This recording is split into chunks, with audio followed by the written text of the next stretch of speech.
再来看政治的新闻，民进党立委沈伯洋去互中国的安检查，佮威胁讲，若是伊出国，就要来甲抓。咱的总统赖清德就呼吁立法院长韩国瑜应当爱声援。韩国瑜是要求赖总统先废除民进党的台独党纲，含撤回讲中国是境外敌对、敌对势力的讲法。也那沈伯洋曾表示，要因为中国恐吓就救起来，嘛去参加德国国会的听证会。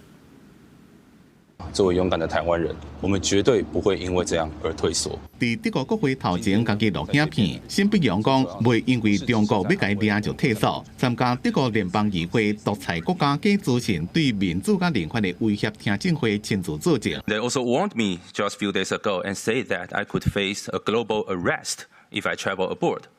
And yet I'm here, I'm sitting here in Germany, and speak for my study, to speak for my country, to speak for the freedom of expression.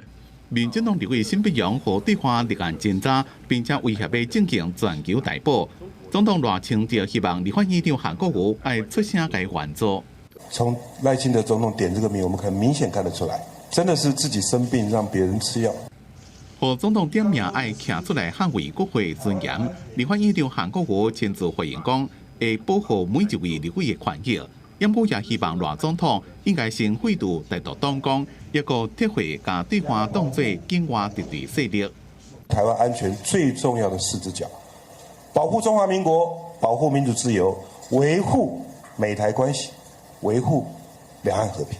赖总统跟民进党打断了三只脚，不要再搞恶意的政治斗争，保护好台湾的民主自由。两岸在9·2共识的基础之下，中华民国宪法 规范之下，展开和平交流、和平对话。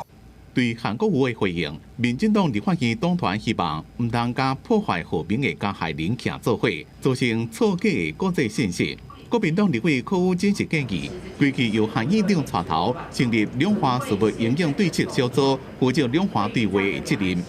那既然行政体系没有办法，赖清德总统觉得他没办法做到，那我们是不是可以来成立一个立法院两岸事务因应对策小组，来去因应这相关的事宜呢？我们尊重贵院的决定。副议长江启臣讲，民国89年北部两华事务营养小组作业要点，不过迄当阵并无运作，这嘛需要跨党派共识，去函和院长就会调集各党团协商，展现国会团结。